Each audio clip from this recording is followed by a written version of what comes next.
Assalamu alaikum wa rahmatullahi wa barakatuh. Welcome, brothers and sisters, to our nightly reflection. May Allah subhanahu wa ta'ala accept all our gathering here. May Allah subhanahu wa ta'ala accept from all of us. We will give our brothers and sisters just a few more seconds to join us while we share this on our own media and through my own page as well, inshallah. We do have some internet issues, so if we do get cut, I will try to get back, but let's see how it goes. Okay, that's shared. Bismillahir Rahmanir Rahim. Nahmaduhu wa nusalli ala rasulihil kareem. Amma ba'd. Subhanaka la ilma lana illa ma 'allamtana innaka antal alimul hakim. Rabbi shrah li sadri wa yassir li amri wahlul 'uqdatan min lisani yafqahu qawli.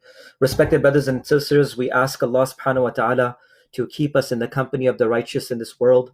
May Allah subhanahu wa ta'ala raise us amongst the righteous on the day of Qiyamah. May Allah subhanahu wa ta'ala fill our lives with mercy and rahmah, as all of us are in the need of the rahmah and the mercy of Allah subhanahu wa ta'ala. So tonight we have reached the 11th juz of the Quran, where we are trying to share with you a portion of every juz of the Quran where we can take as pearls of guidance for ourselves. So now in the 11th juz of the Quran, the portion that I would like to share with you is from Surah At-Tawbah, and Surah At-Tawbah is the 9th surah in the order of recitation, and the ayah of the Quran begins with verse number 117 and verse number 118. And I go to the Quran, the book of Allah subhanahu wa ta'ala, directly, and I want to come to this ayah of the Quran where Allah subhanahu wa ta'ala mentions to us in verse 117, and just first the literal meaning and then the story behind these very ayats of the Quran, why they were revealed, and what is the message that all of us inshallah can take back with us. So the Quran says, لَقَدْ تَابَ اللَّهُ عَلَى النَّبِيِّ وَالْمُهَاجِرِينَ وَالْأَنصَارِ الَّذِينَ اتَّبَعُوا فِي سَاعَةِ الْعُسْرَةِ مِنْ بَعْدِ مَا كَانَ. So the translation of the ayah of the Quran I have put in the description as well, where Allah subhanahu wa ta'ala mentions, verily Allah has forgiven the Prophet, the Muhajirin, meaning those who made hijrah and migration for the sake of Allah and His Rasul ﷺ, and the Ansar, the people of Medina, who helped the Prophet ﷺ, who followed him in the time of distress, meaning when the times of difficulties were there, when the times of hardship was there. Yes, there were mistakes and flaws and things that may have gone wrong by them, but it is Allah subhanahu wa ta'ala who forgave them.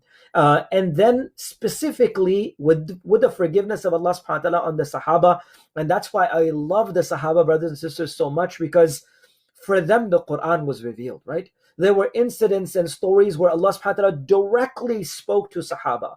There were moments where the ayats of the Quran were sent as soon as something happened, Allah subhanahu wa ta'ala sent something from the Quran.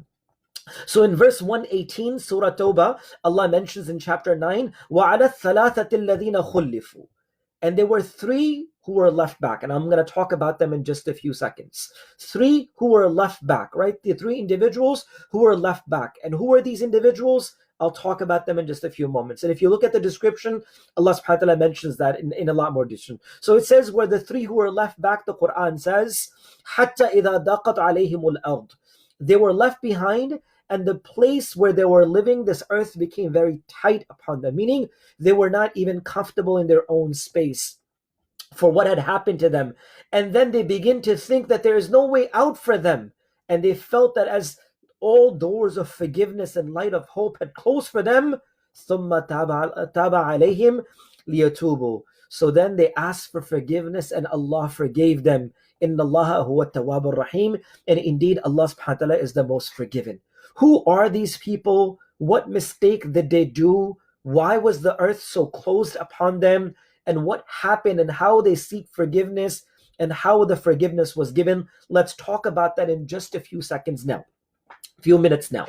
So this is Surah Tawbah, chapter number 9, Sipara or juz number 11, verse 117, verse 118. So first Allah subhanahu wa ta'ala talks about His forgiveness for Sahaba, the Prophet ﷺ, the Muhajirin and Ansar, and then He talks about a specific story.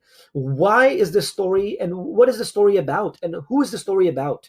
This story is about three individuals from amongst the companions of the Prophet ﷺ. And the detailed encounter of the story has been mentioned by a Sahabi, the companion known as Ka'b bin Malik radiallahu anhu. And Ka'b radiallahu anhu's son narrates this entire incident in a lot of detail. In Sahih al-Bukhari, there are like few pages filled with this entire story.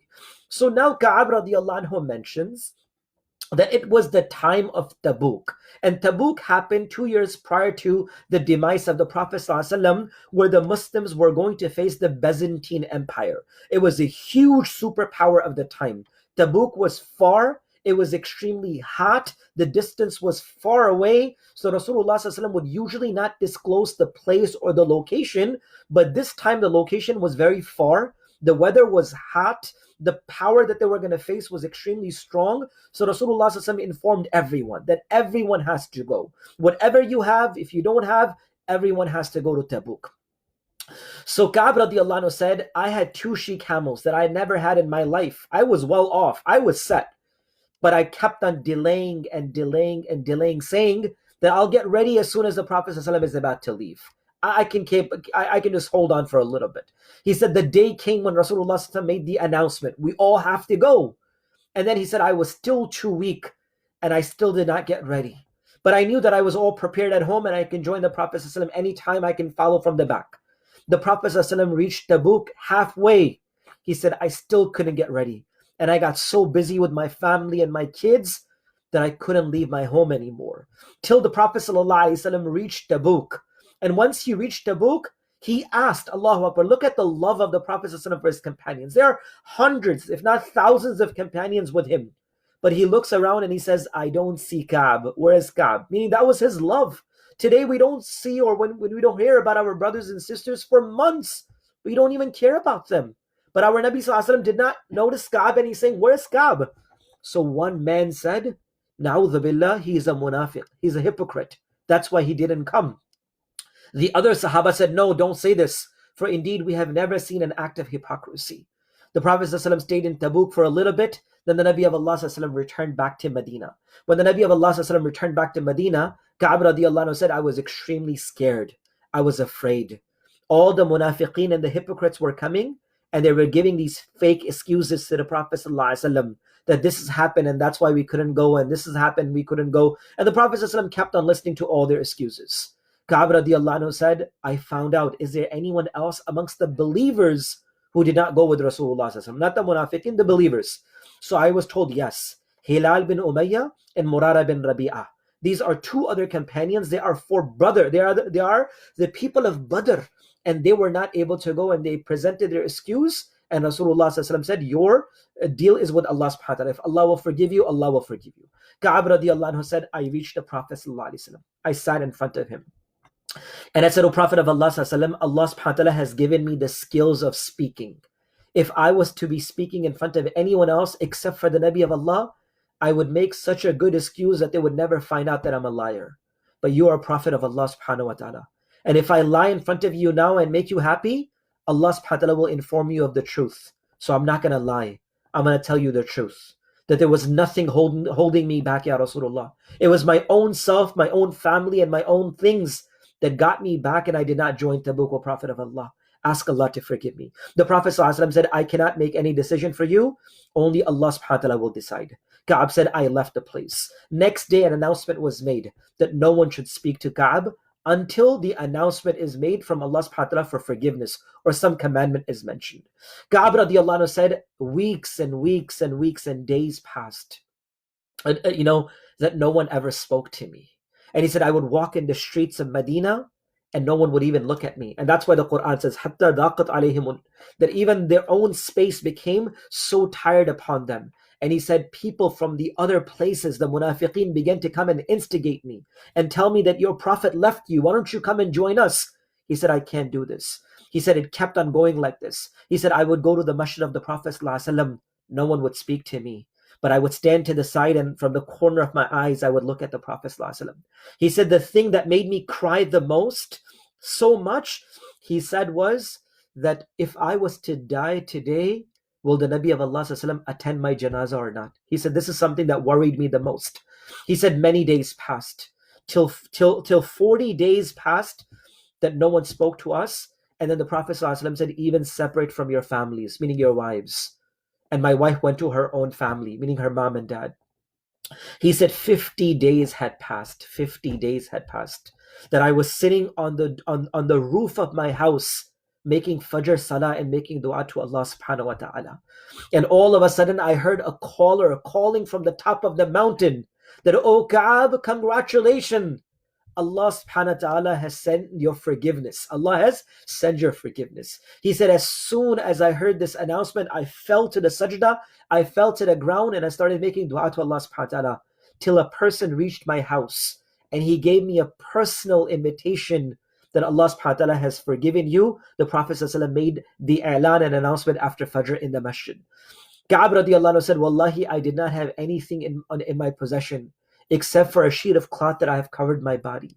He said, "I gave that as a gift to that person, and I borrowed a sheet from my wife that I can cover myself, and I went to the masjid."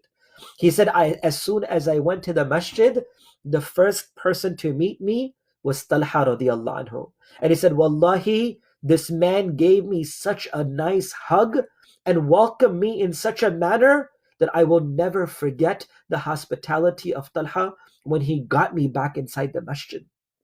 And I came and I hugged the Prophet ﷺ. And I said, "O Prophet Muhammad ﷺ, I will tell you one thing, that the only thing that gave me najat, that gave me success, and that gave me safety is that I spoke the truth, ya Rasulullah ﷺ. And from today I promise, and I have taken this as an uhud upon me, an ahad upon me, that I will never speak anything except for haqq and truth. And I will never give preferences to anything over Allah and His Rasul sallallahu alaihi wasallam." And this is what Allah subhanahu wa ta'ala talks about in this very ayah of the Quran. Brothers and sisters, what are the messages that we take back from this very ayah of the Quran? Ka'ab radiallahu anhu is a man who gave everything for Allah and His Rasul sallallahu alaihi wasallam. But they were the level that was the highest, because Allah subhanahu wa ta'ala says in the Quran, "Aminu kama amanan nas." If you want to bring iman like the iman of Sahaba. So their standard was the highest. Even the smallest of the deeds that were not good in their lives, they held it so high. And Allah subhanahu wa ta'ala held them so high as well. And that's why Sahaba were considered radiyallahu anhum wa radu'an. Allah is pleased with them and they are pleased with Allah subhanahu wa ta'ala. That's why they were the best of the creation after the Anbiya alayhi salatu wasalam.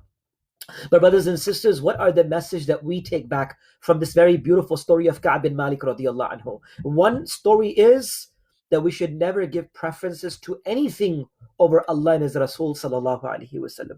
When there is Allah and His Rasul sallallahu alaihi wasallam, then there is no preferences or no significance to anything above the words of Allah and His Rasul sallallahu alaihi wasallam. Because brothers and sisters, let me tell you one thing. The hadith of Rasulullah sallallahu alaihi wasallam said that there is, Allah subhanahu wa ta'ala said that there is one thing that is my want. Ek meri chahat hai, ek teri chahat hai. Allah says that there is one is your need and one is my need, O my abd, my slave. If you give preferences to my need over your need, I will fulfill all of your needs. And if you give preferences to your needs over what I desire and want, then I will make you tired in your needs, and nothing will be done except for the amr of Allah subhanahu wa ta'ala. So what we take back from this story, brothers and sisters, is that rather than making people happy, let's make Allah subhanahu wa ta'ala happy. In many occasions, why do we do things? Log kya kahenge? What people will say. What will my Allah say, brothers and sisters, is something that we need to keep in mind. Number one. Number two, no matter how hard, no matter how difficult the situation may be, truthfulness will always make you successful. Such truthfulness will always lead you towards success, as that was the nasihat of Ka'b radiallahu anhu, which he mentions. That's number two. Number three, brothers and sisters, what we take back is no matter how far our brothers and sisters may have done wrong, but if they come back towards Allah and His Rasul sallallahu alaihi wasallam and the deen of Islam, accept them, bring them, love them and care them. Don't make them feel isolated. If someone is not dressed in the manner that you want them to be dressed, or they don't look the way that you want them to look, it doesn't mean that they are not beloved in the eyes of Allah subhanahu wa ta'ala. Give them that respect. Give them that honor. How did Talha radiallahu anhu welcome Ka'b radiallahu anhu? He gave them the biggest hug and he said, that's the only thing I remember, is that he welcomed me like I was never away from this place. So when we see one another, brothers and sisters, don't humiliate one another for the wrongs and mistakes and sins, because it is Allah who is Kareem, who forgives. So I conclude by saying this. This is a story of Ka'b bin Malik radiallahu anhu, a great companion of Rasulullah sallallahu alaihi wasallam, who teaches us few important things. Never give preferences to anything over Allah and His Rasul sallallahu alaihi wasallam. Number one. Truthfulness will always lead you towards success, even though it will be difficult and harsh at the moment. Number three, do not humiliate, do not discredit people for their deeds and actions. Love them and embrace them and bring them closer towards you, that you never know what will be the ending of any person's life. We ask Allah subhanahu wa ta'ala to truly allow us to reflect over these ayats of the Quran. This is chapter number 9, Surah Tawbah, verse 117, 118, the story of Ka'b bin Malik radiallahu anhu from the 11th juz of the Quran. Inshallah, we will see you tomorrow night with the 12th juz of the Quran from the Pearls of Guidance. May Allah accept from all of us. Wassalamu alaikum wa rahmatullahi wa barakatuh.